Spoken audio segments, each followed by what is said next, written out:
Ya, apa?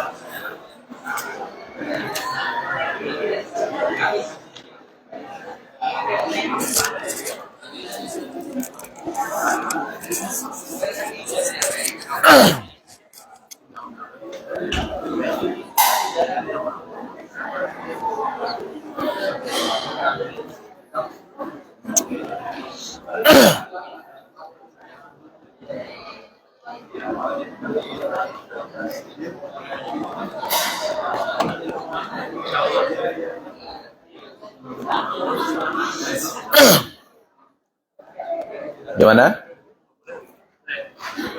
Abarep udah?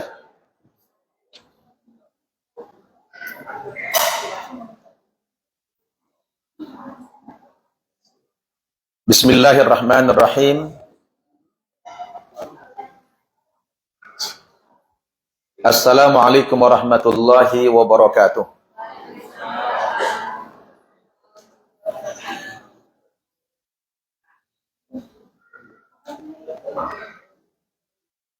Alhamdulillahi wa kafa.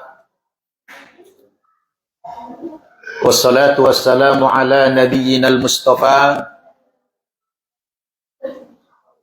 wa ala alihi wa ashabihi ahli sidqi wal wafa. Subhanaka la ilma lana illa ma 'allamtana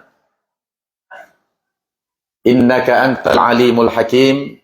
La haula wa la quwwata illa billah. Amma ba'd. Qala rabbi shrah li sadri wa yassir li amri wahlul 'uqdatam min lisani yafqahu qawli. Yang saya hormati Ketua dan Pengurus Info, yang saya hormati segenap pengurus Masjid At-Thohir, para guru-guru kita, tokoh-tokoh kita yang saya muliakan, bapak-bapak, ibu-ibu, saudara-saudara, jamaah sholat maghrib, rahimakumullah. Pak Tobik, udah sehat? Alhamdulillah. Alhamdulillah, walhamdulillah, thumma alhamdulillah. Malam ini saya sangat bahagia sekali melihat jamaah sangat banyak yang hadir. Memang kalau weekend begini ramai yang datang ya. Saya berpikir kalau sudah gabung semua anak-anak kita, sudah pasti masjid tak muat lagi. Orang tua saja sudah penuh ya. Berarti ini pengurus PR lagi untuk memperluas masjid kita ke depan. Mudah-mudahan rumah-rumah yang di belakang sana dijualin ke kita. Jangan cuma amin, uangnya juga. Mudah-mudahan kita dimudahkan Allah untuk memperluas masjid kita ini. Amin ya rabbal alamin. Bapak Ibu yang saya muliakan, mungkin masih ada sejak saya 6 hari di masjid ini, baru ada yang hari ini jumpa sama saya. Ya Bu ya? Bapak, Pak Taufik nih. Kemarin beliau chat saya kurang sehat katanya. Alhamdulillah sudah baik. Apa kabar Bapak Ibu semuanya? Alhamdulillah.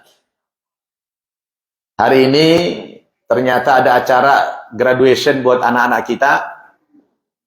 Mudah-mudahan anak-anak kita ini semuanya menjadi anak yang soleh dan soleha. Amin. Memang di dalam Al-Quran, surat An-Nisa ayat 9, Allah mengingatkan kita, A'udzubillahi minasyaitonirrajim.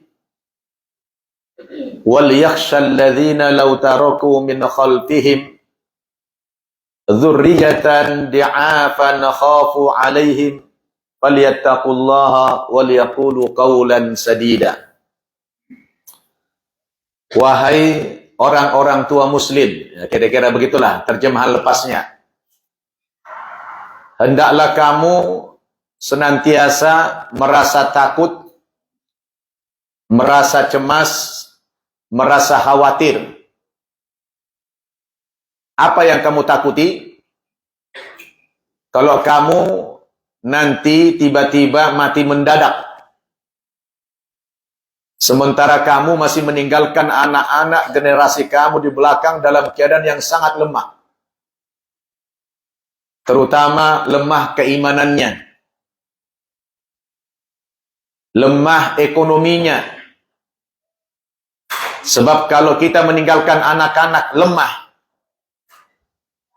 sudahlah imannya lemah, ekonominya pula lemah. Sayyidina Ali pernah mengatakan, kadal faqru ayyakuna kufran. Kefakiran, kemiskinan itu bisa bikin kamu kafir. Banyak orang yang miskin pada akhirnya tidak sholat. Kenapa tidak sholat? Karena tidak ada waktu dia untuk sholat. Terus bekerja. Karena faktor ekonomi. Maka kita sebagai orang tua diingatkan oleh Allah agar senantiasa mempersiapkan generasi kita yang kuat. Jangan yang lemah. Maka takutlah kamu kepada Allah jika kamu suatu saat meninggalkan generasi yang lemah, kata Allah Subhanahu wa taala.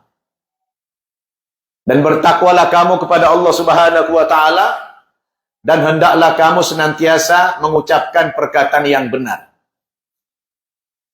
Saya yakin bapak-bapak, ibu-ibu di Amerika ini sudah jauh memikirkan ke arah itu. Terutama dari aspek akidah. Sebab kalau anak-anak kita tidak dibekali agama, pergaulan di sini sangat berat. Dan yang paling berat tentunya adalah apa? Tidak bisa membedakan mana agama yang benar, mana agama yang salah. Dianggap semua agama itu benar saja. Yang penting punya status agama. Betul tidak? Itu yang paling kita khawatirkan. Maka mau tidak mau, setiap orang tua harus membekali anaknya dengan ilmu-ilmu agama. Alhamdulillah di masjid kita ada kegiatan Saturday School ya. Ada Sunday School yang khusus diajarkan kepada anak-anak kita ilmu-ilmu agama. Ibu dan bapak yang saya muliakan, materi kita hari ini pentingnya kita kembali kepada agama Allah Subhanahu wa taala. Itulah materi kita. Allah Subhanahu wa taala memberikan kepada kita pedoman hidup berupa agama Islam. Agama Islam ini agama yang sangat mudah. Bukan agama yang rumit. Bukan agama yang sulit. Ma ja'alallahu alaikum min haraj. Allah tidak menjadikan agama ini sebagai kesukaran bagimu, kata Allah. Jadi Allah tidak membuat agama kita agama yang sukar. Agama kita ini innad dina yusrun. Sesungguhnya agama Islam itu agama yang mudah. Maka kita dilarang oleh Allah Subhanahu wa taala berputus asa dalam beragama. Kalau misalnya kita punya dosa yang banyak, jangan putus asa. Allah ingatkan kita, "Qul ya ibadiyalladzina asrafu ala anfusihim la taqnatu min rahmatillah. Innallaha yaghfirud dzunuba jami'a. Innahu huwal ghafurur rahim." Katakan ya Muhammad, kata Allah, wahai hamba-hambaku yang telah terlanjur melampaui batas terhadap dirinya, melakukan dosa-dosa yang terlalu berlebihan, dosa-dosa yang besar. La taqnatu min rahmatillah. Jangan pernah kamu putus asa dari rahmat Allah Subhanahu wa ta'ala. Karena rahmat Allah itu wasi'. Rahmat Allah itu sangat luas sekali. Innallaha yaghfirudz dzunuba jami'a. Sesungguhnya Allah Subhanahu wa taala mengampuni dosa kamu semuanya. Innahu huwal ghafurur rahim. Karena Allah itu Maha Pengampun lagi Maha Penyayang.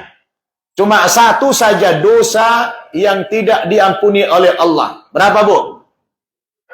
Hanya satu saja dosa yang tidak diampuni, yaitu dosa syirik saja. Dosa membuat Tuhan-Tuhan tandingan. Tuhan menganggap ada Tuhan yang lain selain daripada Allah.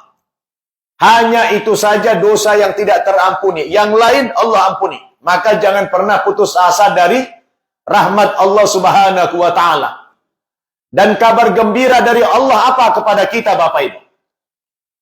Apa kabar gembira dari Allah? Bahwa Allah Subhanahu wa ta'ala menyediakan sorga. Apa, Pak? Apa, Bu? Sorga. Alhamdulillah. Alhamdulillah. Sorga yang Allah sediakan yang luas itu bukan tempatnya orang-orang yang tidak berdosa. Sorga itu bukan tempat orang-orang yang tidak berdosa. Andaikan sorga itu tempat orang-orang yang tidak berdosa, maka hampir tidak ada orang yang masuk sorga itu. Betul tidak? Karena Rasul mengatakan, kullu bani adama khatta'un. Semua keturunan Adam, mulai dari Nabi Adam, semua keturunannya adalah punya dosa. Jadi kalau udah kalimat kullu bani Adam, Nabi Muhammad bani Adam tidak? Bani Adam tidak. Beliau termasuk bani Adam. Jadi kullu kata Nabi, kullu bani Adam khatta'un. Semua bani Adam itu berdosa. Tapi wa khairu khatta'ina at-tawwabun. Sebaik-baik orang yang berdosa itu adalah orang yang taubat kepada Allah Subhanahu wa ta'ala. Alhamdulillah, inilah berita gembira kepada kita. Jadi kalau kita kebetulan selama ini banyak bikin dosa, ada berita gembira dari Allah bahwa ada harapan kita masuk surga. Kenapa? Karena surga itu bukan tempat orang yang tidak berdosa. Maka Allah itu maha bijaksana, Allah maha adil. Allah tahu manusia ini adalah pendosa. Karena ada setan yang senantiasa menggoda kita. Maka orang yang masuk surga itu bukan orang yang tidak berdosa. Tapi siapa Bapak Ibu yang berhak menjadi penghuni surga itu? Silakan baca dalam surat Al-Qari'ah. Apa kata Allah? Fa'amma man thaqulat mawazinuhu fahuwa fi 'ishatir radiyah.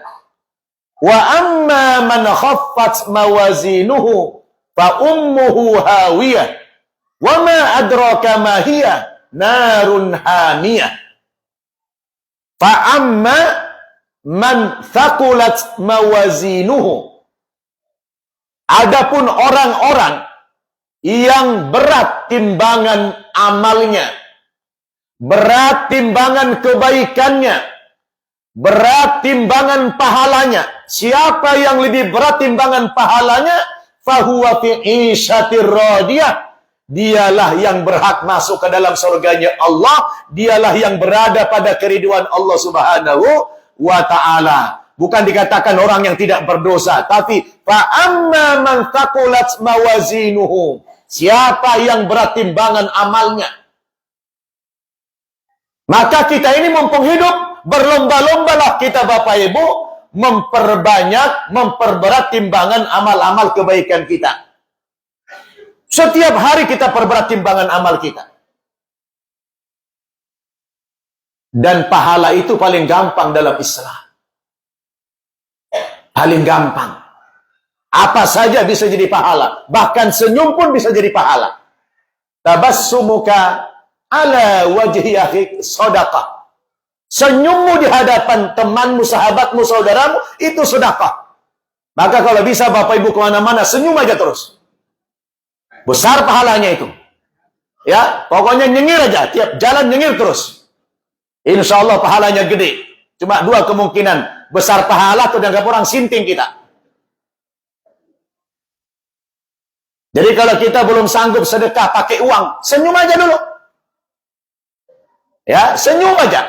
Siapapun yang datang ke masjid ini, lemparkan senyum. Tapi hati-hati. Hati-hati juga. Ya. Jangan pula nanti yang ibu-ibu senyum terus sama yang bukan mahramnya. Jangan begitu maksudnya. Ya, bahaya justru itu. Ya, yang wajar-wajar saja. Ibu-ibu jumpa dengan ibu-ibu, wah senyum. Cium pipi kanan, cium pipi kiri. Itu pahala luar biasa itu. Siapapun itu. Mau dia orang Indonesia, mau dia orang Bangladesh, mau dia orang Malaysia, mau dia orang Singapura, mau orang mana saja. Selagi dia muslim, tidak muslim pun dia, kita senyum kepada dia. Itu pahala yang besar. Tapi kalau monyong, nah, dapat apa?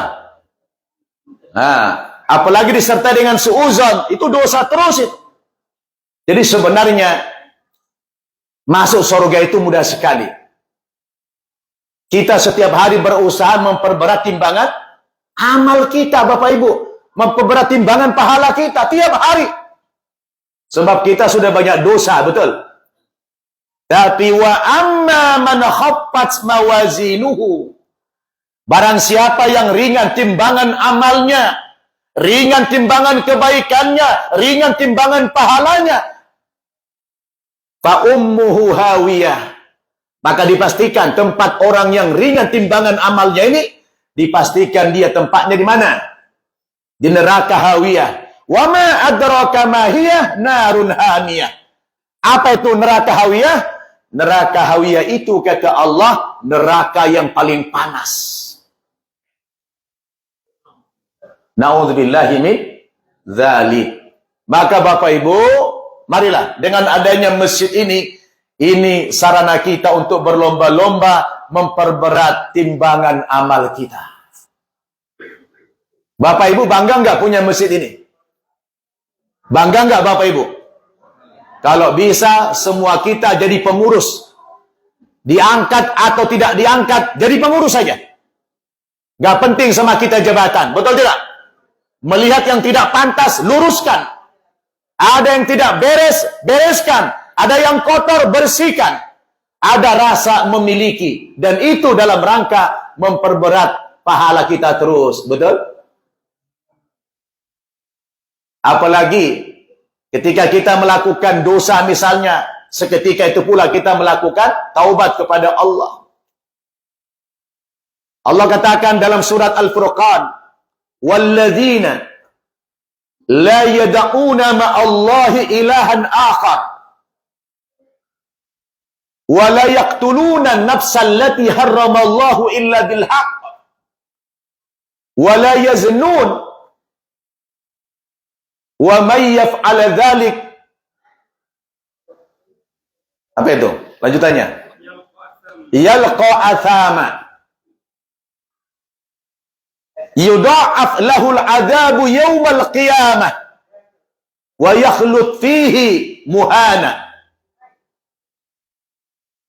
Orang-orang yang tidak membuat Tuhan-Tuhan tandingan, dia tidak mempersekutukan Allah, wala yaqtuluna an-nafsal lati harramallahu illa bil haqq, dan orang itu tidak pula membunuh, menghilangkan nyawa orang kecuali dengan alasan yang hak, wala yaznun, dan tidak pula berzina. Coba lihat dosa-dosa besar ini. Ada 3 dosa besar urutannya. Dia tidak mempersekutukan Allah. Dosa nomor 1 apa? Mempersekutukan Allah. Yang kedua, dia tidak membunuh. Yang ketiga, tidak berzina. Tapi wa may yaf'al dzalik, barang siapa melakukan yang 3 ini, dia mempersekutukan Allah, dia membunuh, dia berzina, yalqa athama, dia akan mendapatkan hukuman yang paling berat dari Allah Subhanahu wa taala. Apa kata Allah ancamannya? Yudha'af lahul azabu yaumal qiyamah. Orang yang syirik, orang yang membunuh, orang yang berzina, dilipat gandakan azabnya oleh Allah di hari kiamat nanti. Dilipat gandakan azabnya oleh Allah. Wa yakhlut fihi, dan kekal dia di dalam neraka itu. Wa yakhlut fihi muhana, dan dia kekal dan juga dalam keadaan yang hina. Tapi ingat, jangan putus asa, jangan putus asa. Ayat itu belum titik. Ayat itu belum titik, masih koma. Berapa tadi, Bu? Melakukan syirik, membunuh, berzina, azabnya dilipat gandakan oleh Allah. Kekal di neraka dalam keadaan yang terhina. Tapi masih koma. Apa lanjutannya? Yang sudah terlanjur melakukan 3 ini, jangan putus asa. Illa man taba wa amana wa amila amalan salihah fa ulaika yubaddilullahu sayyi'atihim hasanat wa kana Allahu ghafurur rahima. Allahu akbar. Betapa bijaksananya Allah, betapa adilnya Allah, betapa sayangnya Allah kepada hamba yang berdosa itu. Tadi diancam, azabnya dilipat gandakan oleh Allah, tapi itu belum titik, masih koma. Illa man taba, kecuali orang-orang yang sudah taubat. Dia tidak lagi mempersekutukan Allah, dia tidak lagi membunuh, tidak lagi berzina. Illa man taba, kecuali orang yang sudah taubat. Wa amana, dan dia beriman, benar-benar dia beriman, bertauhid kepada Allah. Wa amila amalan salihah, dan dia segera melakukan perbuatan-perbuatan yang baik, melakukan amal-amal soleh. Apa janji Allah kepada orang yang taubat itu? Faulaika yubaddilullahu sayyi'atihim hasanat. Maka dosa-dosa dia yang terdahulu itu justru bukan cuma dihapus sama Allah. Janji Allah, Bu, bukan hanya diampuni, bukan hanya dimaafkan, bukan hanya dihapus, tapi janji Allah, faulaika yubaddilullahu sayyi'atihim hasanat. Maka Allah Subhanahu wa taala akan mengganti dosa-dosa dia yang banyak, yang besar tadi itu menjadi apa? Menjadi al-hasanat, menjadi pahala, menjadi kebaikan-kebaikan. Disinilah letak keadilan Allah, disinilah letak kemahabijaksanaan Allah, disinilah letak kasih sayangnya Allah Subhanahu wa taala. Dosa kita yang besar itu, Bapak Ibu, bukan cuma dihapus, bukan cuma diampuni sama Allah, tapi justru kalau kita benar-benar taubat, beriman dan beramal soleh, dosa-dosa kita yang lalu itu diganti oleh Allah dengan al-hasanat. Apa itu al-hasanat? Kebaikan-kebaikan, berarti pahala-pahala. Subhanallah wa kanallahu ghafurur rahima. Allah Subhanahu wa taala itu Maha Pengampun lagi Maha Penyayang. Wah, terhibur lagi. Tadi lihat banyak pucat. Ustaz Adi begitu tadi baca ayat itu, yudha'af lahul adzabu yaumal qiyamah, pucat semuanya. Aduh, ngeri banget ancamannya. Betul tidak? Tapi begitu ada lanjutan ayat tadi, terhibur kembali kita, optimis kembali kita. Alhamdulillah. Ternyata ada janji Allah Subhanahu wa taala, orang yang taubat dari dosa itu, dia beriman dan melakukan amal soleh. Allah bukan cuma menjanjikan ampunan kepada orang itu, tapi justru janji Allah apa? Dosa-dosa yang lalu itu malah diganti oleh Allah dengan pahala-pahala yang banyak. Subhanallah. Inilah yang memungkinkan kita dimasukkan ke dalam surganya Allah Subhanahu wa ta'ala. Maka Bapak Ibu kita tidak usah pesimis. Indah tidak Islam itu? Indah tidak? Indah sekali Islam itu. Maka kita jangan pernah putus asa. Tuhan yang kita sembah itu bukan Tuhan yang maha kejam. Tuhan yang kita sembah itu Tuhan yang maha Rahman, Maha Rahim. Alhamdulillah. Cuma jangan pula mentang-mentang saya bacakan ayat begini lalu bermain-main dalam dosa itu. Kata Ustaz Nababan, bikin dosa nanti taubat lagi, bikin dosa taubat lagi. Itu namanya mempermainkan, ya kan? Sekali taubat memang jangan lagi. Taubat yang dimaksud dalam ayat itu bukan taubat sambal. Tahu taubat sambal, Bu? Taubat sambal itu sekarang makan kita. Bikin sambal yang pedas. Aduh, taubat saya katanya. Taubat saya makan sambal. Besok dia makan cari sambal lagi dia. Jangan sampai taubat sambal kayak begitu. Jadi yang dijanjikan oleh Allah kalimatnya mantaba. Orang yang telah taubat, dia menggunakan fi'il madhi. Mantaba, orang yang telah taubat, benar-benar taubat dia. Karena syarat taubat itu 3. Berapa, Bu? 3. Yang pertama apa? Apa? Menyesali perbuatan dosa itu. Ada orang taubat, tapi kata-katanya begini, Ustadz, biar antum tahu, dulu di masa mudanya saya ini, apa saja, ya, semua dulu saya lakukan. Saya dulu begini terus. Apa ini? Ya, minum, mabok, ya. Tapi sekarang saya Ustaz udah begini. Maksudnya apa? Pakai gentongan. Lebih gede lagi. Dulu begini.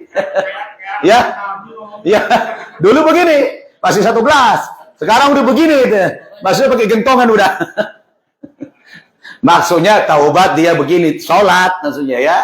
Ini intermezzo aja. Ya, Pauki ketawa banget. Ya, alhamdulillah Pauki terhibur dia. Soalnya dia kemarin agak begini beliau, kasihan ya. Kita doakan Bu Hilma lekas pulih insyaallah. Saya kemarin datang ke rumah sakit, lihat beliau nangis saja kerjanya. Sekarang lihat agak terhibur beliau. Begitu begini tadi. Alhamdulillah ya. Begini maksudnya adalah sholat. Ya, taubat, bukan gentongan. Ya. Jangan pula katanya begini, Ustadz, saya dulu itu jujur, apa saja dosa saya lakuin. Bangga dia. Tapi sekarang saya sudah taubat. Taubatnya bagus, alhamdulillah. Tapi kalimat bangga terhadap dosa yang lalu itu tidak boleh. Haram. Yang ada apa? Dia menangis. Ustadz, saya menyesal sekali dulu saya ini terjebak lupa saya kepada Allah, zolim saya terhadap diri saya sendiri. Alhamdulillah, sebelum saya dicabut nyawanya oleh Allah, saya diberikan hidayah oleh Allah, saya sekarang taubat. Dia pernah baca hadis dalam kitab Riyadhus Shalihin. Ada seorang laki-laki pembunuh. Sudah 99 orang dia bunuh. dengan sadis. Kemudian dia datang kepada seorang alim dari kalangan Bani Israel. Dia ingin bertanya kepada si alim tadi. Rahib, ruhban, pendeta. Orang alim lah. Ya Pak pendeta, saya ini melakukan dosa-dosa besar. Sudah 99 orang saya bunuh. Saya mau tanya kepada Anda, apakah dosa saya yang besar seperti itu masih ada peluang diampuni oleh Allah? Si pendeta yang alim ini kurang bijaksana. Dia bilang apa? 99 orang.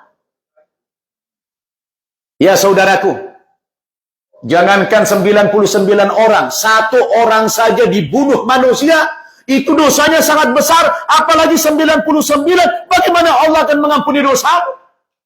Wah, jengkel dia, akhirnya ditebas lehernya, genap 100. Ya, dia pengen mendapatkan pencerahan, mendapatkan nasihat, malah yang dimunculkan pesimis, semakin apatis dia, ya sudahlah dia jengkel, diambil kapak, langsung dipotong lehernya, mati lagi nih si alim tadi. Genap 100 yang dia bunuh itu. Akhirnya pergi lagi dia ke tempat yang lain, dia dengar di sana ada orang alim. Alhamdulillah, orang alim yang kedua ini orangnya sangat bijaksana. Ya Pak pendeta, ya Pak alim, saya telah melakukan dosa besar, melakukan pembunuhan 100 orang manusia. Saya minta nasihatmu. Kira-kira orang yang seperti saya pendosa begini, masih ada enggak peluang Allah mengampuni dosa saya? Alhamdulillah, si pendeta yang tadi ini bijaksana dia. Dia bilang, Allah yang kamu sembah itu Maha Pengasih, Maha Penyayang, Maha Pengampun. Allah masih memberikan ampunan kepadamu. Maka kalau kamu ingin taubat, kamu wajib hijrah. Kata pendeta ini, kamu harus hijrah. Tinggalkan kampung halamanmu yang penuh dengan dosa, yang pergaulanmu di sana orang-orang penjahat-penjahat. Kamu tinggalkan kampung halamanmu itu, kamu pergi ke tempat di sana, di mana tempat itu kumpulan orang-orang soleh. Kalau kamu bergaul sama orang-orang soleh, insya Allah perilakumu akan berubah. Kamu hijrah, tinggalkan tempat yang jahat ini, kamu hijrah ke tempat yang orang-orang soleh tadi. Wah, terhibur dia, senang. Akhirnya dia pulang ke rumahnya, dia kumpulin pakaiannya, dengan dia berniat mau hijrah ke kampung yang lain. Di situ kumpulan orang-orang soleh, dia berjalan. Sebelum sampai ke tempat itu, ke tempat yang dituju, tiba-tiba orang ini mati. Di tengah jalan dia mati. Begitu dia mati, rebutanlah malaikat rahmat dan malaikat azab. Malaikat azab sudah gemas banget. Ya, ingin gebukin orang ini. Malaikat rahmat juga mengklaim ini sahabat saya, ini teman saya, ini bagian saya. Dua malaikat bertengkar, berdebat. Ini bagian saya, ini bagian saya. Akhirnya datanglah malaikat yang ketiga menjadi hakim. Siapa yang lebih berhak mengambil jenazah ini? Malaikat rahmatkah atau malaikat azab? Kata malaikat yang ketiga ini, yang bijaksana, dia bilang si fulan ini tadinya adalah penjahat. Tapi dia sudah bertekad, berazam untuk taubat kepada Allah. Maka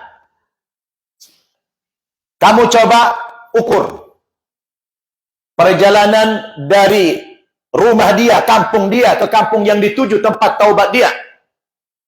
Mana lebih dekat? Ke tempat yang dituju, tempat taubat, atau tempat yang ditinggalkan?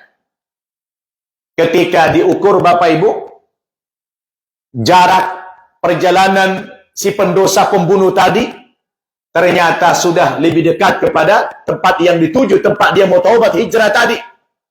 Maka kata malaikat yang ketiga ini yang jadi hakim tadi, ini bagiannya malaikat rahmat. Padahal orang itu belum sempat taubat, baru ada azam, baru ada tekad untuk bertaubat kepada Allah. Tapi karena kesungguhan orang itu, penyesalan yang luar biasa, dia mengharapkan ada ampunan Allah di sana. Tiba-tiba dia mati, maka Allah Subhanahu wa taala memasukkan dia ke dalam sorga karena dihitung lebih berat tujuan dia ke tempat taubat daripada tempat dia tinggal tadi.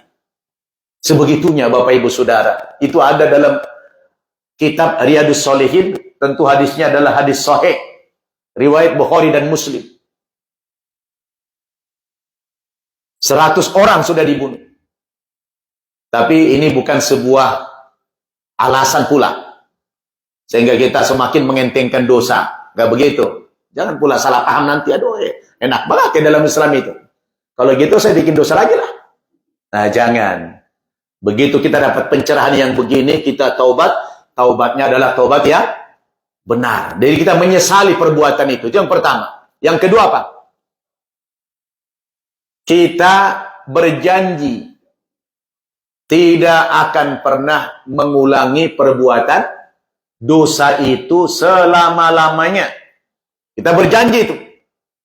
Ya, jangan sampai kita mengulangi perbuatan itu.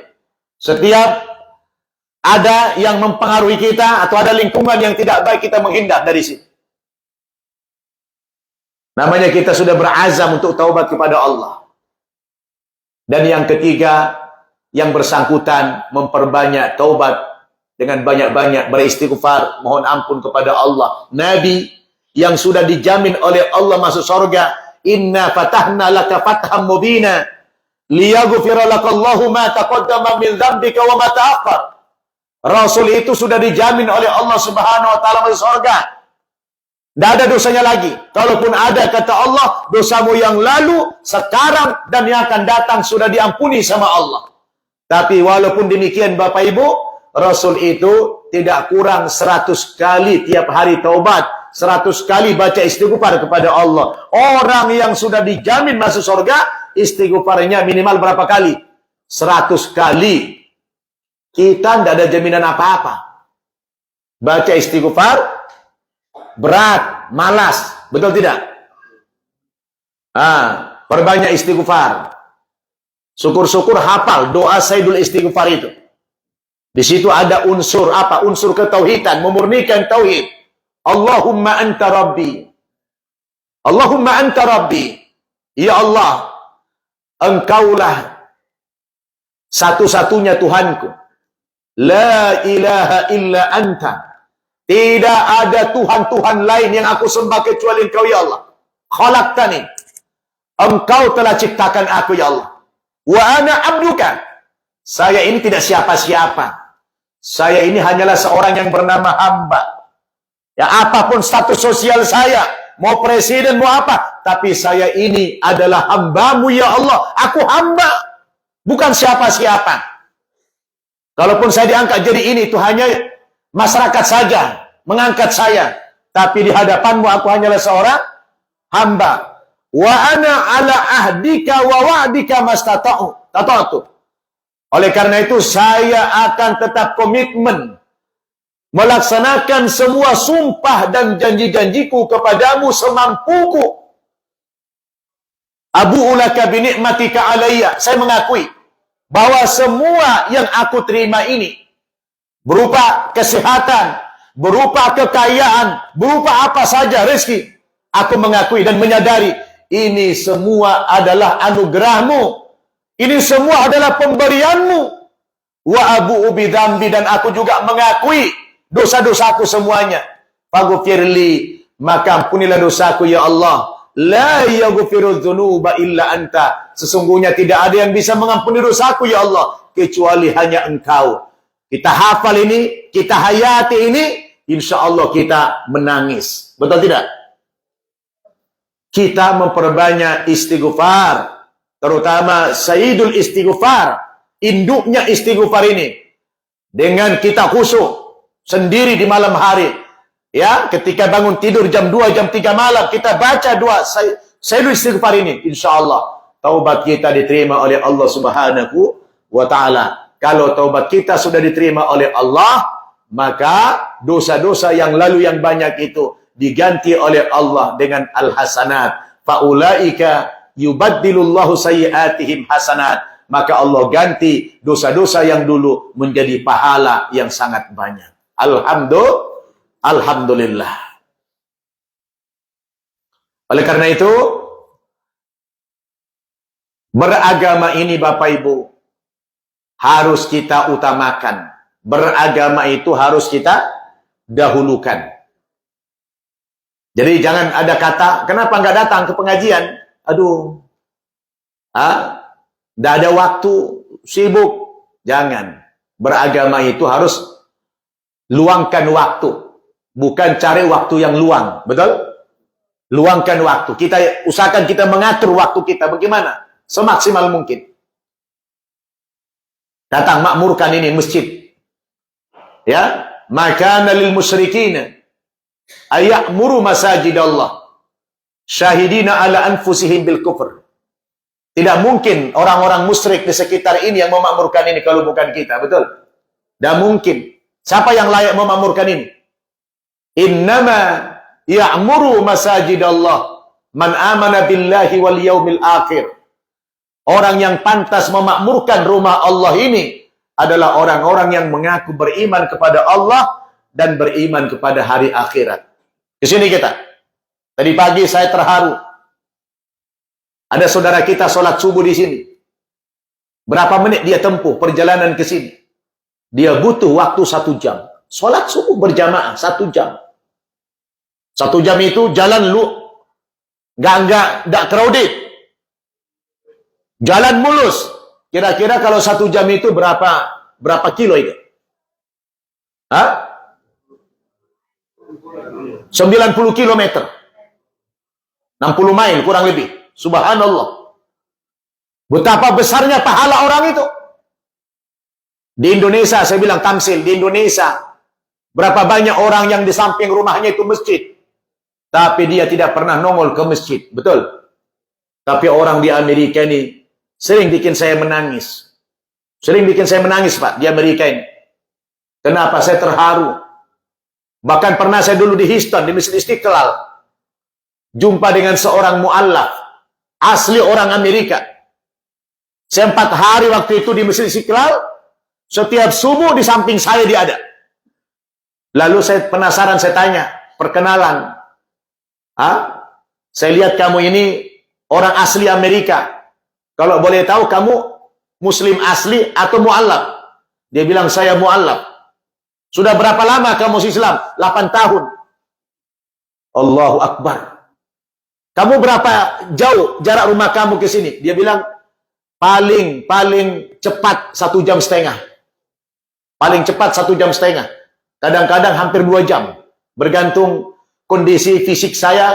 Kalau saya tidak tidak ngantuk, saya agak cepat. 1,5 jam. Dan itu tiap hari. Lalu saya tanya, apa di sekitar rumah Anda tidak ada masjid? Sama-sama jauh. Tapi kenapa saya memilih Masjid Istiqlal ini? Karena kantor saya di downtown. Di Houston itu di downtownnya, mobil saya kebetulan tempat parkirnya luas. Tidak bayar. Saya taruh mobil saya di halaman masjid, saya naik subway ke kantor. Saya walaupun ini tanpa terasa saya menangis itu. 1,5 jam tiap hari subuh dia tempuh perjalanan untuk sholat subuh berjamaah di masjid. Siapa yang tidak terharu, Pak? Siapa yang tidak menangis? Seorang mu'allaf. Haru tidak Bapak Ibu? Setiap hari lagi dia. Setiap hari dia ke masjid untuk sholat. Hari-hari kerja. Subhanallah. Inilah orang yang sudah tersentuh keimanan. Betul? Seperti yang saya katakan tadi pagi, dia sudah merasakan halawat al-iman, manisnya beriman itu. Lalu kita di tanah air, di samping masjid rumah kita, ya sedikit sekali orang yang sholat ke masjid itu, terutama subuh. Karena ukuran kadar iman seseorang itu, Pak, bukan dilihat sholat zuhurnya, bukan sholat asarnya, bukan sholat maghribnya, bukan sholat isya'nya. Ukurannya apa? Subuh. Sampai kata Nabi, Man shalla subha jama'atan faka'annama shallal lail. Barang siapa yang sholat subuh berjamaah, seolah-olah dia sholat satu malam suntuk.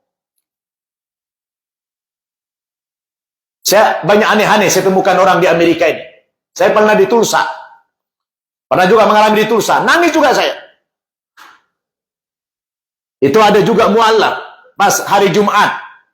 Jumat ada fundraising. Diumumin. Saudara-saudara, kita ada rencana membeli gereja. Harganya sekian juta. Maka nanti habis sholat Jumat kita akan mengadakan fundraising. Tolong nanti jangan bubar. Habis sholat Jumat saya tungguin. Saya penasaran gimana orang fundraising di Amerika. Ayo dimulai dari angka 10.000. Siapa yang wakaf 10.000? Tidak banyak orang yang nunjuk. Turun 9.000. Turun 8.000 ke 5.000. Yang paling banyak di angka 1.500. Udah mau ditutup lelang pembelian gereja ini. Tiba-tiba ada satu orang nunjuk. Badannya mirip Pak Sultan ini. Ya, agak langsing. Putih. Ya, dia nunjuk. Berapa ente? $100.000. Kaget saya. Yang lain cuma 10.000, 9.000. Dia satu orang 100.000. Saya lalu hitung-hitung saya. 100.000 berapa? Kali 15.000. 1,5 miliar. Ngeri nih orang. Dalam dugaan saya, kayaknya ini saya dekatin. Siapa tahu saya donatur saya pikir. Ya. Saya juga lagi bangun pesantren. Kayaknya bisa jadi donatur saya nanti nih. Saya dekatin dia. Pasti konglomerat nih. Hampirin. Kenalan. Mu'alaf juga. Orang Amerika. Dia tanya, kamu Muslim dari lahir? Enggak. Saya juga new Muslim, dia bilang. Saya orang yang convert.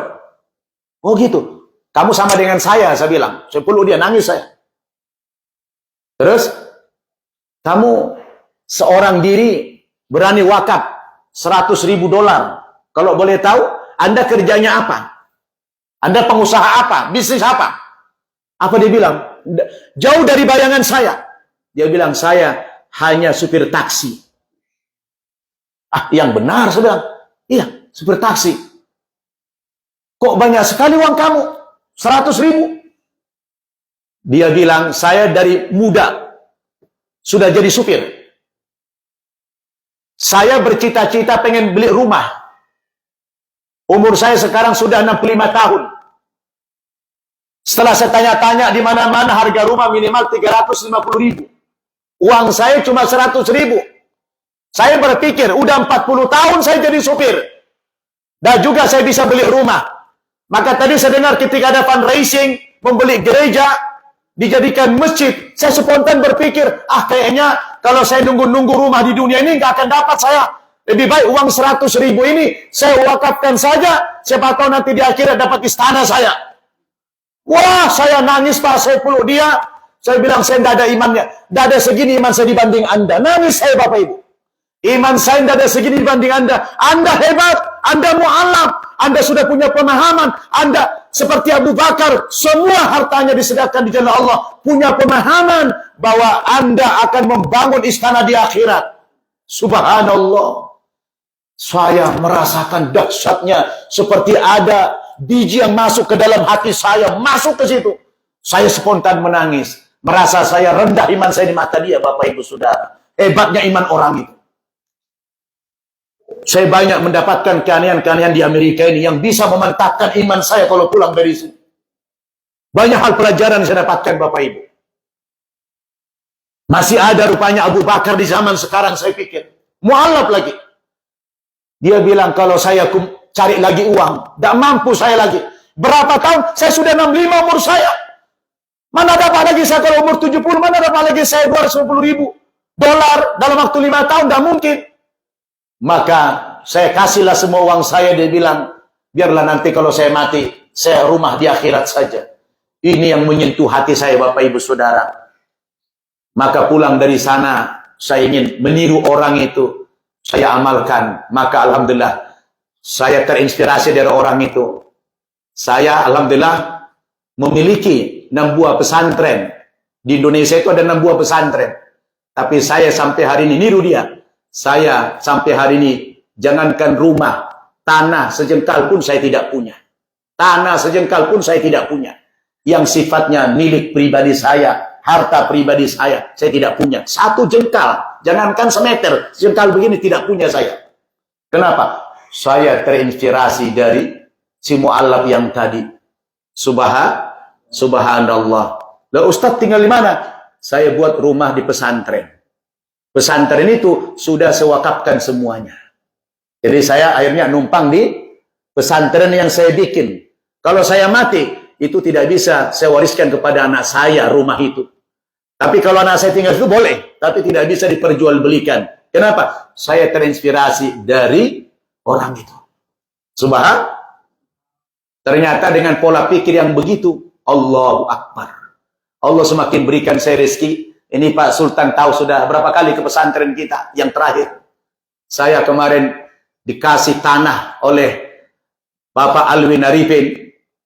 1 hektar 2000 meter di Gadok, Bogor. Kalau itu saya beli, nilainya 40 miliar. Pas Covid, subhanallah, itu saya membangun. Dan itu min haitsu la yahtasib, dari rezeki yang tidak disangka-sangka, bisa menghabiskan dana 15 miliar dalam waktu 3 tahun. Dari mana itu semua? Karena mindset kita terbentuk. Subhanallah. Jadi saya terinspirasi dari si bapak yang mu'allaf tadi, yang menyumbangkan semua hartanya itu.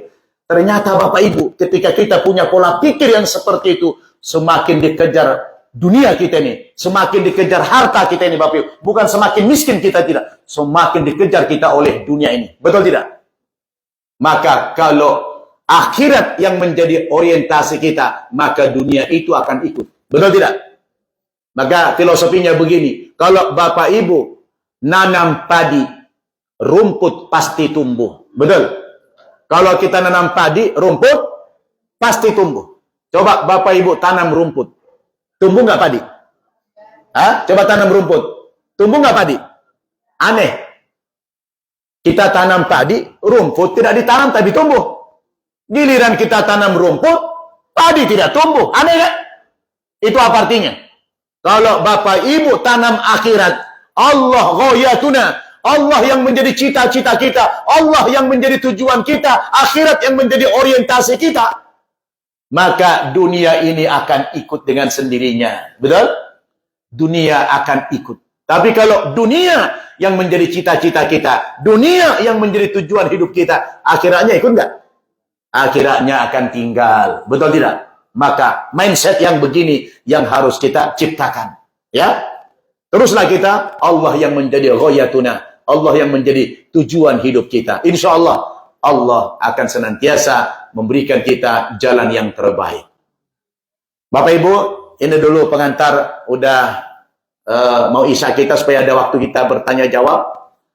Inti materi kita hari ini, saya mengajak kita semua untuk selalu optimis dalam kehidupan kita, dengan kita selalu kembali kepada Allah. Sebesar apapun dosa kita di masa yang lalu, Allah Subhanahu wa Ta'ala adalah Maha Pengasih, Maha Penyayang. Dengan kita taubat, bukan hanya dosa kita diampuni, tapi juga akan diganti oleh Allah dosa itu dengan pahala yang besar. Maka sekarang kita senantiasa berusaha untuk memberat timbangan amal-amal soleh kita. Karena orang yang masuk surga itu nanti adalah orang yang berat timbangan kebaikannya, akan dimasukkan ke dalam surga. Yang ringan timbangan kebaikannya akan dimasukkan ke dalam neraka. Dan kita beruntung orang Islam ini, alhamdulillah. Orang Islam itu kalaupun suatu saat dimasukkan ke neraka, neraka bagi orang yang ada iman di dalam hatinya tidak akan abadi seperti orang-orang yang musyrik. Alhamdulillah. Tapi walaupun sebentar, 1 hari di akhirat itu sama dengan 1000 tahun di dunia. Mau? Nah, tentu kita tidak mau. Ini dulu pengantarnya. Saya buka sesi tanya jawab. Dipersilahkan. Siapa duluan? Ibu atau bapak? Silakan. Silakan ibu-ibu. Boleh. Pertanyaannya boleh sekitar materi ini, boleh juga seputar yang lain. Silakan.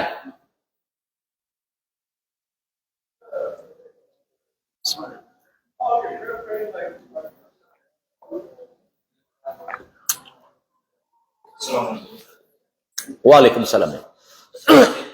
Mengenai tadi materi mengenai kita menceritakan masa lalu kita.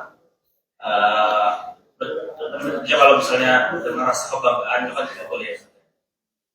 Nah, tapi kalau misalnya kita menceritakan itu dalam rangka memberikan inspirasi ke orang bahwa kita pun pernah di posisi seperti itu. Jadi maksudnya Allah itu kan Maha Pengampun. Terus berdoa insya Allah ada jalan. Itu apa diperbolehkan? Karena saya kepikiran karena ada hubungan juga dengan bagaimana Allah kan selalu menutupi aib hambanya. Ketika aib itu sudah ditutupi, lalu kita menceritakan kembali walaupun niatnya untuk menginspirasi orang, apa diperbolehkan? Iya, kita tidak boleh membuka aib sendiri. Walaupun dengan niat kita menginspirasi orang itu.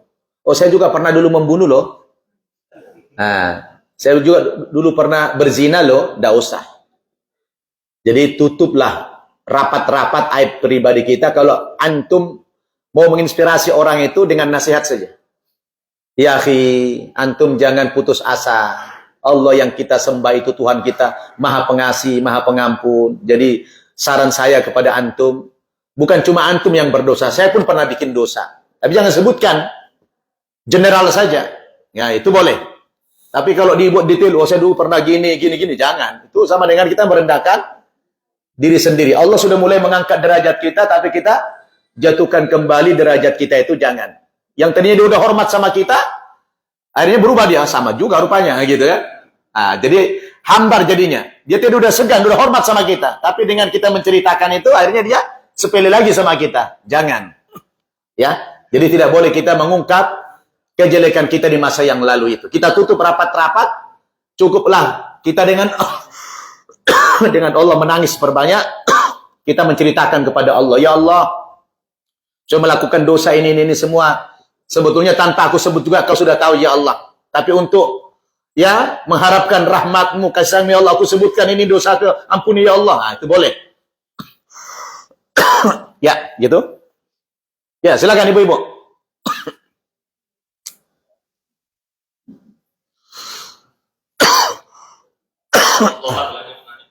Ya, silakan.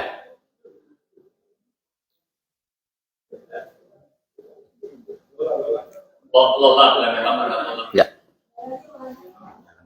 Anak di sekolah. Oh ya, boleh. Oke. Ya, tadi ya. Ya, silakan. Ibu-ibu ulun, bapak-bapak silakan.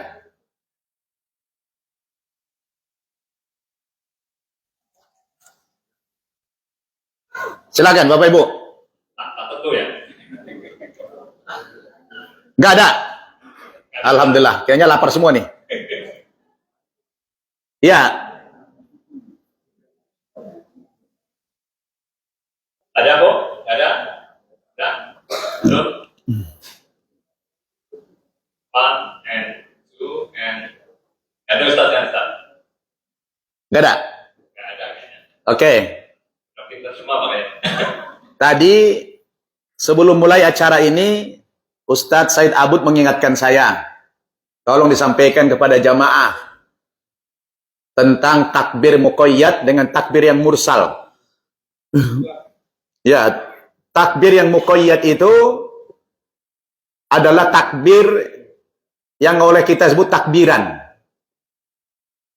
Takbir yang di luar sholat. Baik itu sholat wajib maupun sholat yang sunnah. Yang mana yang muqayyad itu?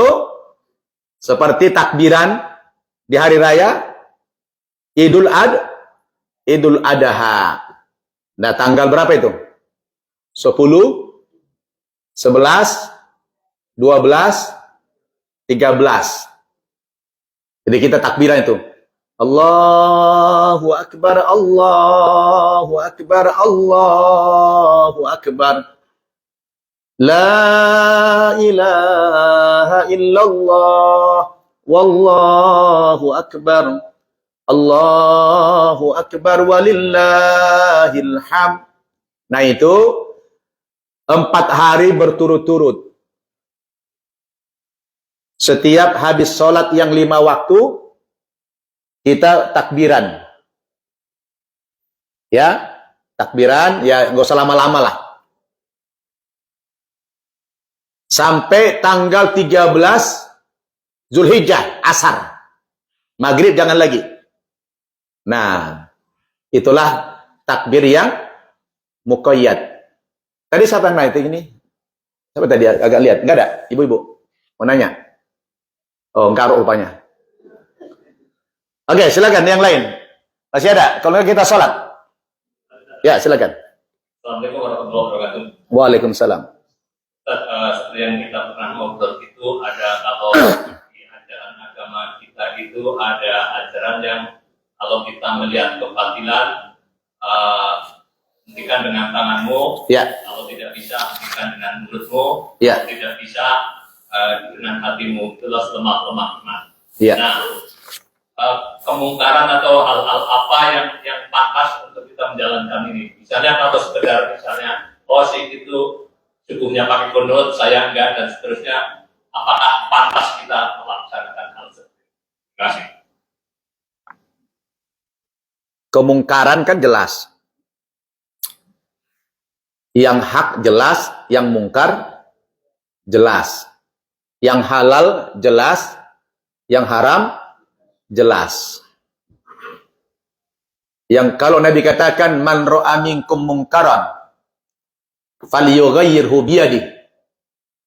Barang siapa yang melihat kemungkaran, maka cegahlah kemungkaran itu dengan tanganmu. Kemungkaran itu jelas. Apa di antara kemungkaran itu? Ya, tempat perjudian, tempat pelacuran, pokoknya tempat-tempat kemaksiatan. Kita diperintahkan oleh Allah untuk mencegah. Ada perbuatan dosa, tapi belumlah kita berikan hukuman kepadanya mungkar gitu. Karena definisi mungkar ini di masyarakat kita lebih kepada hal-hal yang angker. Yaitulah mungkar. Kepada perkara-perkara yang besar. Jadi kita harus mencegah dengan tangan. Tangan di sini bisa dua maknanya. Bisa makna yang hakiki, bisa juga makna yang majazi atau yang metaforis. Bisa tangan yang hakiki, ini tangan ini. Ini hakiki, tangan yang ini. Merubah kemungkaran itu. Lihat orang melakukan kemungkaran, langsung cegah dengan tangan. Tapi juga bisa diartikan yang majazi. Oh, kekuasaan, power. Dia punya kekuasaan untuk merubah kemungkaran itu, menghentikan kemungkaran itu. Dengan kekuasaan dia.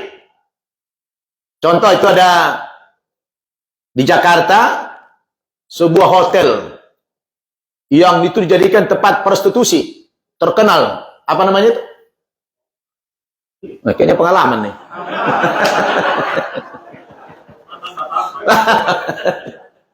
Wah, ini enggak, kalau Pak Haji itu baca di koran. Ya. Jangan pula langsung melihat beliau, enggak. Intermezzo itu, ya. Semua kita baca di koran. Itu dulu setiap Ramadan Habib Rizik dengan FPI-nya demo ke situ. Minta ditutup bertahun-tahun. Enggak juga ditutup. Tapi begitu Anies jadi gubernur, dilaporin, langsung hitungan menit dicabut izinnya, kemudian kasih Satpol PP bawa ke sana, langsung berhenti, ditutup. Maka saya bilang begini sama Sultan juga, satu hari penguasa berdakwah boleh jadi lebih hebat daripada 50 tahun Ustadz berdakwah. Betul tidak? Satu hari pejabat penguasa berdakwah satu hari aja bisa lebih hebat daripada Ustadz berdakwah 50 tahun. Kenapa? Karena dia punya power, dia punya kekuasaan apa saja. terutama dalam hal mencegah kemungkaran. Itu udah berapa puluh tahun Habib Rizik demo itu, nggak tutup-tutup. Tapi begitu penguasa mencabut izinnya, langsung tutup seketika saja. Begitu juga dulu, apa namanya yang di Jakarta Utara, tempat masjid itu, tempat pelacuran itu. Hah? Ada lagi pengalaman lagi. Ya, Keramat Tunggak. Keramat Tunggak. Itu legal. Itu dulu yang bikin di masa gubernurnya Ali Sadikin. Dengan pemikirannya apa? Oh, ini banyak pelacur-pelacur. Ini kalau dibiarin semua berkeliaran, pelacur-pelacur ini nggak elok dipandang mata. Yang nongkrong di hotel nggak elok. Mending di lokalisasi aja. Akhirnya di Keramat Tunggak itu dibuat gedung yang tinggi, pagar yang tinggi, lebih 10 meter. Kemudian disiapkan di situ kamar-kamar dan ada musola. Tiap-tiap satu blok ada musola. Saya pernah kebetulan ditunjuk dulu di situ pembina. Saya pernah masuk ke Keramat Tunggak, ditunjuk sebagai dari Kemenak, Kementerian Agama itu penyuluh agama. Saya termasuk dulu ditunjuk masuk ke dalam untuk membina. Itu kalau siang alim-alim perempuannya pakai jilbab, gitu ya. Kalau ditanya kenapa Mbak jadi begini, rata-rata jawabnya masalah ekonomi. Malam, masya Allah. Ya, luar biasa kok, masya Allah. Astagfirullah. Ya, malamnya bukan masya Allah, astagfirullah. Nah, ya ini serius. Saya termasuk salah seorang ustadz yang pernah ditunjuk. Karena banyak penyuluh agama. Karena ada musola, tiap blok ada musola dulu. Ternyata apa? Pemikiran Ali Sadikin yang masuk lokalisasi ribuan, malah yang di luar juga banyak. Berarti itu pemikiran yang salah. Kok kemaksiatan malah di lokalisasi? Maka di zaman Sutioso, alhamdulillah, berdasarkan semua bisikan-bisikan kepada beliau, oleh Sutioso, dihancurkan itu Keramat Tunggak, diganti menjadi Islamic Center. Subhanallah, menjadi Islamic Center sekarang. Maka kita ke sana sudah berubah menjadi Islamic Center. Karena yang namanya kemaksiatan, kemungkaran itu mau dikelola atau tidak, tidak ada hentinya kemaksiatan itu. Maka jangan di-manage, jangan dikelola kemaksiatan. Ya ada tutup, cegah kemungkaran itu. Betul tidak? Dengan apa? Dengan kekuasaan, dengan tangan. Ya, dengan tangan. Maka satu hari pejabat itu sama dengan di Surabaya juga. Apa itu? Oh ya Allah, banyak kali pengalaman di sini. Ya. Ya. Doli. Nah, jadi Doli juga di masa Risma jadi wali kota ditutup juga. Alhamdulillah, itulah hebatnya kekuasaan itu. Jadi siapa lihat kemungkaran bukan dipelihara, cegah, rubah dengan tanganmu. Fa illam yastati' fa bilisani. Nah ini ulama nih. Dah punya kekuasaan, ngomong aja dengan nasihat. Tapi kalau tidak mampu lagi ngapain? Fa biqalbi, kita benci dalam hati. Tapi risikonya wadzalika at'aful iman, itu serendah-rendahnya iman kata Nabi. Jadi yang paling bagus itu adalah kita cegah. Misalnya ada kemungkaran yang paling kecil apa? Misalnya gibah, ngata-ngatain atau fitnah. Bapak-bapak atau ibu-ibu dengar temannya gibah misalnya, cegah dia langsung dengan mulut, nasihati. Adalah setiap kita punya kekurangan, maafkanlah gitu kan. Nah itu juga wajib kita cegah. Jangan malah nimbrung. Nah, malah nimbrung, malah ngompor-ngomporin, tidak boleh. Itu namanya bersekutu dalam dosa, bersekutu dalam maksiat, tidak boleh, betul tidak? Jadi kita harus terus cepat mencegahnya. Oh maaf ya Pak, maaf ya Bu, kayaknya tidak bagus kita membicarakan aib orang, kekurangan orang. Sudahlah, kita juga punya aib. Cuma Allah belum buka saja aib kita. Kalau Allah buka aib kita, mungkin kita lebih parah daripada orang kita bicarakan. Selesai kan? Selesai.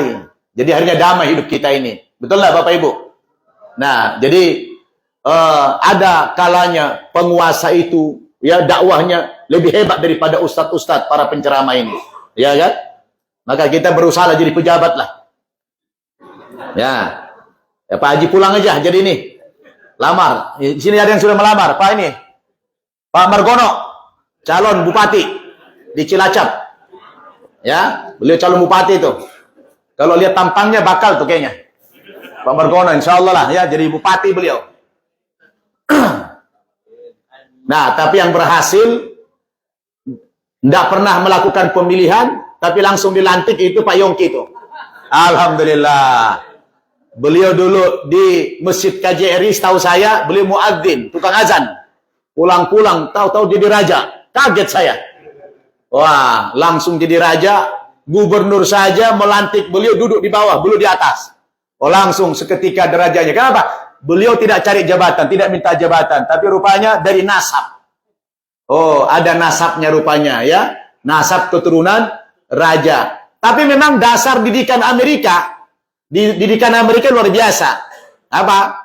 Di Amerika ini sama aja pejabat dengan pejabat, ya biasa-biasa aja orang. Nah, akhirnya beliau pulang, biasa-biasa aja, tidak merasa raja, tidak merasa apa. Orang aja yang sungkan sama beliau. Termasuk saya jadi sungkan sama beliau. Nah, cuma beliau nggak pengen disungkani, ya kan? Nah, itu alhamdulillah. Itu orang beriman begitu, biasa. Tapi ada orang belum jadi pejabat, sudah rasa pejabat. Ah, maka saya dengan Pak Margono sungkan sekarang saya. Calon Bupati Cilacap, insya Allah. Semoga jadi Bupati beneran. Amin. Baik, masih ada lagi mau tanya, Bapak Ibu? Itu tadi pertanyaan dari Pak Haji tentang kemungkaran. Itu tadi ya, benar ya? Nggak ada kira-kira kemana arahnya Pak Haji? Nggak ada kan? Memang itu ya? Ya. Oke. Ibu-ibu masih ada nggak? Bapak-bapak ada?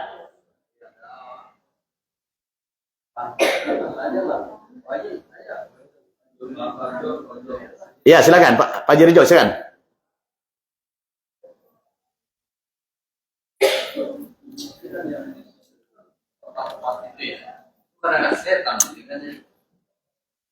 Assalamualaikum Pak Ustaz.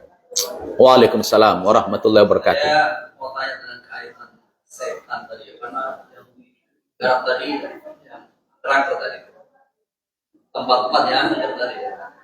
Kayak ini kan, setan itu menggoda manusia ya dari depan, Belakang. dari belakang, dari kanan, dari kiri. Seperti yang tercantumkan di surat Al-A'raf ya, ayat 14 ya. Yang bunyinya begini lah. A'udzubillahi minasyaitonirrajim. Bismillahirrahmanirrahim. Tsumma la'atiyanahum min baini aydihim wa khalfihim Wa min khalfihim. ومن خلفهم وعن أيمانهم وعن شمائلهم. Di sini dikatakan bahwa kemudian pasti aku akan mendatangi mereka dari depan, dari belakang, dari kanan, dan dari kiri.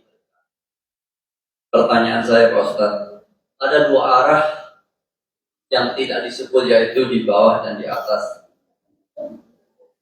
Di balik dua arah itu kira-kira ada rahasia apa? Dari disebutkan di dalam Al-Quran. Terima kasih. Assalamualaikum warahmatullahi wabarakatuh. Waalaikumsalam warahmatullahi wabarakatuh. Saya sebelum menjawab pertanyaan Pak Haji Rejo ini, kemarin ada pertanyaan iseng-iseng lagi ngopi tentang perbedaan setan dengan jin. Nah, gitu. Perbedaan apa? Syaitan dengan jin. Syaitan itu tercipta dari jin. Syaitan itu dari bangsa jin. Maka semua setan pasti dari bangsa jin. Tapi tidak semua jin jadi setan. Nah, paham Bapak Ibu? Semua setan pasti jin. Tapi tidak semua jin jadi setan. Kalau jin itu sama dengan kita, ada perintah beribadah. Wa ma khalaqtul jinna wal insa illa liya'budun. Tidak Allah perintahkan makhluk jin dan manusia, tidak Allah ciptakan kecuali untuk beribadah. Maka jin itu sama dengan kita, ada kewajiban untuk ibadah. Maka jin itu dalam surat Al-Jin itu ada yang muslim juga dan kebanyakan yang kafir. Sama dengan manusia juga. Mana lebih banyak yang mukmin daripada kafir? Banyakan yang kafir. Jin juga ada ajal seperti kita. Jin juga ada batas umurnya. Jin juga yang tidak jadi setan itu mati seperti kita. Tapi jin yang jadi setan ini itu beranak pinak, tidak pernah mati dari zaman Nabi Adam dulu. Dari manusia pertama diciptakan Allah menggoda itu Adam sampai nanti kiamat itu tidak ada setan yang mati. Kalau jin mati. Nah, awalnya setan itu dari iblis. Iblis itu adalah presidennya jin dulu. Presidennya jin. Yang sangat taat kepada Allah Subhanahu wa ta'ala. Maka ketika Allah akan menciptakan Adam atau manusia, Allah perintahkan kepada malaikat dan jin untuk sujud kepada Adam itu. Tapi sujudnya bukan lil ibadah. Sujud lil ihtiram. Sujud penghormatan saja. Bahwa walaqad khalaqnal insana fi ahsani taqwim. Manusia ini Allah ciptakan sebagai makhluk yang terakhir dan makhluk yang paling sempurna pula. Makhluk yang lebih mulia daripada makhluk-makhluk lain. Jangankan dengan jin, dengan malaikat sendiri pun manusia masih lebih tinggi derajatnya, kata Allah Subhanahu wa ta'ala. Kita terakhir tapi paling mulia. Maka ketika ada rencana Allah menciptakan manusia dari tanah liat, yang Allah perintahkan kepada Jibril untuk membentuk manusia dari tanah liat yang kering, dibentuk tubuhnya, kemudian setelah berbentuk Allah tiupkan ruh kepada jasad Adam itu, maka Allah perintahkanlah ya malaikat dan jin untuk sujud kepada Adam. Sujudnya adalah penghormatan. Maka fasajadal malaika, semua malaikat sujud kepada Adam illa iblis. Kecuali iblis itu tidak mau sujud. Iblis ini cuma satu orang tadinya. Presidennya jin. Ya, dia tidak mau sujud kepada Adam itu. Maka apa namanya? Ditanya sama Allah, "Hai iblis, wahai presiden jin, kenapa kamu tidak mau sujud kepada Adam?" Dia bilang apa? "Ana khairum minhu." Saya lebih baik daripada Adam itu. Loh kenapa? "Khalaqtani min nar wa khalaqtahu min tin." Karena engkau ciptakan aku dari api dan dia dari tanah. Unsur api lebih mulia, lebih terhormat daripada unsur tanah. Maka Allah marah, murka kepada iblis itu. Maka dilaknat oleh Allah iblis itu. Tapi iblis ini bermohon kepada Allah untuk dilanggengkan umurnya sampai hari kiamat. Dan dia mengancam akan menggoda ya semua keturunan Adam. Kecuali yang tidak mampu dia goda siapa? Orang yang ikhlas. Orang yang ikhlas itu tidak mampu dia taklukkan. Maka kalau kita ingin menang melawan iblis, caranya apa? Selalulah kita ikhlas. Apa itu ikhlas, ibu-ibu? Apa itu ikhlas? Ikhlas itu adalah semut hitam berjalan di malam hari yang tidak ada penerangan, gelap gulita. Itulah ikhlas. Maksudnya apa? Semut hitam berjalan di malam hari, tidak ada penerangan. Maksudnya apa? Ya tidak kelihatan. Ya kan? Tidak kelihatan. Nah, itulah ikhlas. Ya, kalau kita bersedekah, tangan kanan memberi, tangan kiri tidak tahu. Tapi kalau bilang, Ustadz, ini saya kasih ikhlas ya. Nah, justru nggak ikhlas dia. Kenapa? Ngomong. Nah, orang ikhlas itu tidak perlu ngomong. Kalau selagi dia ngomong, ini ikhlas ya Ustadz, berarti tidak ikhlas dia. Masih ngomong dia. Dia belum percaya Allah melihat. Nah, gitu ya. Belum percaya dia Allah membalas. Makanya orang Arab itu, saya dulu waktu belajar, guru-guru saya orang Arab, itu kalau memberi itu selalu, lihat dulu ada orang enggak? Dia diam aja dia. Oh ini belajar saya dari mereka gitu. Oh gitu. Ikhlas begitu. Nah, jadi saya ulangi, setan itu dari mana? Dari jin. Awalnya dari iblis ini. Presidennya jin yang tidak mau tunduk dengan perintah Allah. Maka dari keturunan inilah semua sampai kiamat setan itu tidak mati sampai kiamat. Jadi kalaulah boleh ditampakkan di bumi ini, Bapak Ibu, setan itu, andaikan tempatnya di bumi seperti kita ini udah penuh nih semua nih, tidak ada lagi ruang yang kosong nih, saking banyaknya setan. Ya, jadi saya pernah ditanya, Ustadz, katanya kalau bulan Ramadan, idza jaa Ramadan, futihat abwabul jannah, wa ghulliqat abwabun nar, wa suffidatis syayatin. Katanya kalau Ramadan tiba, pintu surga dibuka, pintu neraka ditutup, setan diikat, dirantai, dibelenggu. Tapi kok masih ada aja Ustaz yang berkeliaran setan? Itu setan yang berbentuk manusia. Sebab ada juga setan dari manusia, minal jinnati wan nas, minal jinnati wan nas. Tapi jangan kuat-kuat ngomongnya, ente setan juga, jangan kuat-kuat. Cukup dalam hati aja. Kalau ente menggoda berarti ente setan yang berbentuk manusia. Nah, kembali kepada pertanyaan beliau tadi. Kenapa di Quran dikatakan setan itu menggoda dari semua arah? Dari kanan, dari kiri, dari depan, dari belakang. Ya, kenapa tidak dari atas ke bawah, tidak ada ayatnya? Ya, sebenarnya Al-Quran itu kalau disebut semua secara mendetail itu terlalu banyak ayatnya nanti. Jadi dalam kaidahnya begini, dzikrul juz wa irada kul. Disebutkan cuma sebahagian, tapi sebenarnya semuanya itu. Contoh begini. Hurrimat alaikumul maitatu waddamu walahmul khinzir. Diharamkan bagi kamu apa? Bangkai, darah, dan daging babi. Kalimatnya daging. Berarti yang haram daging. Tulangnya boleh disop. Limpanya boleh disate. Jadi bukan begitu.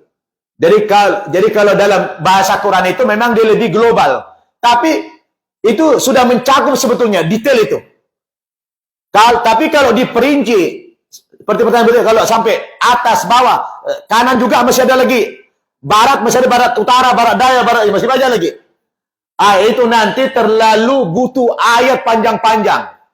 Tapi dengan disebutkan sebagian saja, kanan, kiri, depan, belakang, itu sudah mencakup keseluruhan. Berarti singkat ceritanya apa? Dari semua arah. Jadi tidak disebutkannya atas bawah, di Quran terlalu banyak.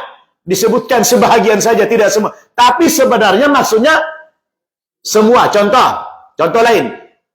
Wala taqrabuz zina, wala taqrabuz zina, innahu kana fahisha. Jangan kamu mendekati zina.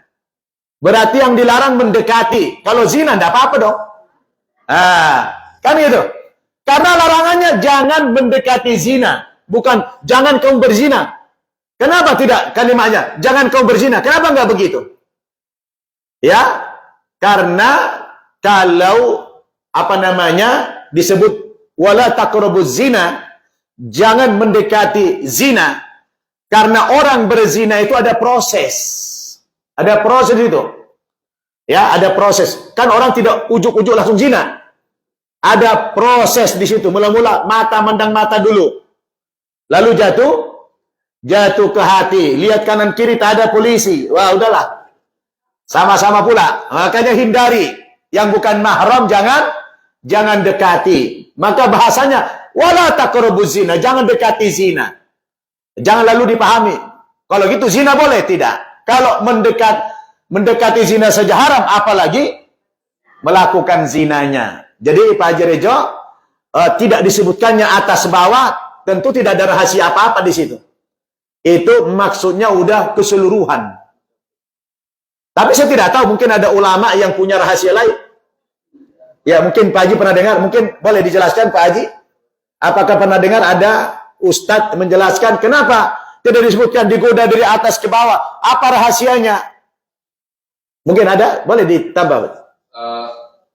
Cuma dalam pikiran saya berdoalah mendadak ke atas, atau perbanyakkanlah berdoa pada waktu sujud. Nah, itu mungkin saya kaitkan dari itu karena setanlah di situ tidak disebutkan, sehingga ada make sense gitu ya, karena di situ berbanyaklah sujud pada waktu sujud yang terakhir atau berdoa mendadak ke atas. Nah, saya kaitkan sendiri dengan ini, dengan bola setan yang 4 arah itu tadi. Perfection buat saya. Mungkin itulah imagination saya. Boleh, itu bagus. Itu bagus. Artinya itu kan kita menggunakan ru'yah akal kita. Ru'yah kita ini kita gunakan untuk menambah hazanah ketakwaan kita kepada Allah, itu bagus.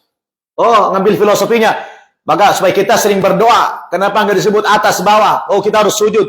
Karena aqrabu ma yakunul abdu an rabbih wa huwa sajid. Hamba paling dekat kepada Tuhannya di waktu dia sujud. Fa'aktsirud doa, maka perbanyaklah doa dalam sujud itu. Masuk akal aja. Masuk akal saja. Tapi kalau ditinjau dari segi bahasa, memang bahasa Quran itu ringkas. Tapi mengandung makna yang luas.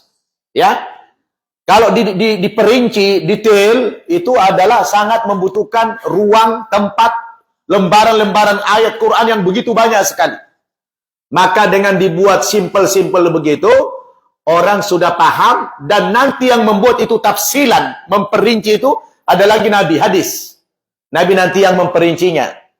Karena kalau kita sudah baca Quran lebih umum, satu-satunya petunjuk dalam Al-Quran yang langsung terperinci cuma satu saja. Apa itu, Pak? Apa yang terperinci dalam Quran? Hah? Hanya warisan saja. Hanya warisan. Kalau warisan itu diperinci sama Allah. Diperinci langsung detail. Kalau meninggal suami, siapa saja ahli waris yang dapat?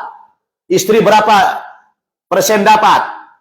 Anak, kalau tidak ada anak laki-laki, apakah mahzub itu terputus, tertutup semua? Oh, kalau nggak ada anak laki-laki harus diambil dari saudara yang laki-laki atau dari keponakan gitu. Itu diperinci dalam Quran, detail semuanya. Nah, satu-satunya hukum di dalam Al-Quran yang terperinci cuma warisan saja, yang lain tidak. Yang lain global, mujmal. Nah, nanti yang memperinci Nabi, ya.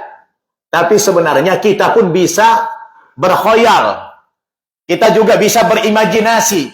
Bisa juga kita memperkaya hazanah kita. Karena Al-Quran itu bagi orang yang berakal. Betul nggak? Kita disuruh, afala yatadabbaruna Al-Quran. Kenapa? Apa kamu tidak mentadabburi Al-Quran? Kita juga punya peluang kok. Tidak harus ulama, tidak harus kiai. Setiap kita boleh mentadabburi Al-Quran. Seperti Haji Ridho tadi. Oh, jangan-jangan begini filosofinya. Bagus. Bagus sekali. Justru mencerdaskan spiritual kita itu. Makin banyak kita berdoa akhirnya. Ya kan? Tapi kenapa tidak disebut? Seperti saya katakan tadi. Quran itu sebenarnya disebut bagian-bagiannya saja. Maksudnya sudah keseluruhan. Nah gitu. Supaya lebih mengefisiensikan apa? Kertas Al-Quran, jangan terlalu banyak sekali nanti catatan-catatannya sehingga menjadi susah nanti orang kalau udah semakin begini banyak, ya kan? Nah, begitu mungkin. Wallahu a'lam bishawab. Hanya Allah yang tahu tentang hakikat daripada pertanyaan itu. Tapi apa yang disuarakan beliau, alhamdulillah itu sangat bagus sekali. Ini saja, Bapak Ibu. Oh ya. Ya kayaknya udah cukup malam saja. Jadi kalau kita cukupkan sedikit pengumuman besok Ustadz akan ngisi pengajian sotbe. Pengajian di sini tidak ada. Jadi besok tidak ada pengajian. Dan insya Allah kita akan mulai lagi dengan Di rumah siapa, Pak Haji? di rumahnya Ibu Halimah. Bu Halimah, ya. Kita di kita. Ya. Beliau nggak ada. Insya Allah jam 12 betul ya. Jam berapa? Jam 12 biasanya. Jadi insya Allah jam 12 ada makan. Silakan hadir di rumah Bu Halimah insya Allah. Terus kemudian kurban kita mengumpulkan kurban, harganya ada di situ ya. Paling murah sama 150, paling mahal 190. Pengumpulan terakhir tanggal 15 pagi kita tutup, insya Allah kita akan serahkan ke panitia yang akan menyembelihnya di Indonesia, insya Allah. Jadi kalau yang akan mengirim kurban silakan, jangan pada nanti malam-malam tanggal 15 baru kita tetap masih bisa berbada, jadi kita tutup ya supaya tidak repot. Terus kemudian tanggal 22 seperti saya sampaikan, kalau Bapak Ibu punya anak-anak yang lulus sekolah umum ya, kita akan ada graduation night di masjid kita ini tanggal 22 insya Allah. Jadi untuk mempererat silaturahmi di antara anak-anak kita, ada Mas Agus, ada Mas Adi, kalau ada saudara-saudara kita yang lulus di Orange County, di San Bernardino, silakan dipastikan untuk menyambung persaudaraan antara para graduate kita ya, supaya lebih mungkin jadi networking dan sebagainya. Sekian, terima kasih. Assalamualaikum warahmatullahi wabarakatuh. Waalaikumsalam. Ya, Bapak Ibu, karena waktu kita sudah selesai, sudah melewati waktu Isya, maka kita cukupkan sekian. Sampai jumpa kita besok. Mari kita akhiri dulu dengan kita berdoa. Kita istighfar 3 kali. Astaghfirullahaladzim, astaghfirullahaladzim, astaghfirullahaladzim. A'udzu billahi minasyaitonir rajim. Bismillahirrahmanirrahim. Alhamdulillahi rabbil alamin. Wassalatu wassalamu ala asrafil mursalin Sayyidina Muhammadin wa ala alihi wa sahbihi ajma'in. Amin ya rabbal alamin. Allahumma ja'al jam'ana hadha jam'an marhuma wa tafarruqana min ba'dihi tafarruqan ma'suma. Allahumma ja'al jam'ana hadha jam'an mashkura wa tafarruqana min ba'dihi tafarruqan maghfura wahdina siratakal mustaqim. Allahumma inna na'udzubika min ilmin la yanfa' wa min qalbin la yakhsha wa min nafsin la tashba' wa min da'watin la yustajabu laha bi rahmatika ya arhamar rahimin.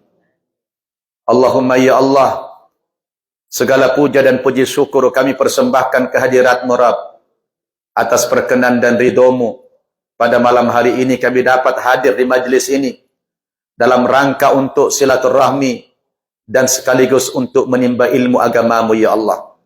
Oleh karena itu jadikanlah ya Allah pertemuan kami di malam hari ini menjadi pertemuan yang mendapatkan banyak ilmu yang bermanfaat serta barokah kehidupan, dan jadikanlah perpisahan kami di malam hari ini menjadi perpisahan yang mendapatkan pengampunan serta perlindungan dari Si-Mu ya Rabbal Alamin. Allahumma ya Allah, sesungguhnya kami berlindung kepadamu daripada ilmu yang tidak bermanfaat. Kami berlindung kepadamu dari hati yang tidak khusyuk. Kami berlindung kepadamu dari hawa nafsu yang tidak pernah puas. Dan kami berlindung kepadamu dari doa yang tidak terjawab. Allahumma ja'alna minal ladhina yastami'una al-qawl fayattabi'una ahsana. Allahumma ya Allah, jadikanlah kami semua yang hadir ini menjadi orang-orang yang setiap kali mendengarkan ayat-ayat-Mu dibacakan, lalu kami mengikuti dan mentaati ayat-ayat-Mu itu ya Allah. Allahumma arhamna bil Qur'an Allahumma arhamna bil Qur'an waj'alhu lana imama wa nura wa huda wa rahma. Allahumma dzakkirna minhu ma nasina wa 'allimna minhu ma jahilna warzuqna tilawatahu ana al-laili wa atrafan nahar birahmatika ya arhamar rahimin. Rabbana atina fid dunya hasanah wa fil akhirati hasanah wa qina adzabannar. Wa sallallahu ala nabiyyina Muhammad wa ala alihi wa sahbihi wasallam. Walhamdulillahi rabbil alamin. Subhanakallahumma bihamdik asyhadu an la ilaha illa anta astaghfiruka wa atubu ilaik. Wassalamualaikum warahmatullahi wabarakatuh.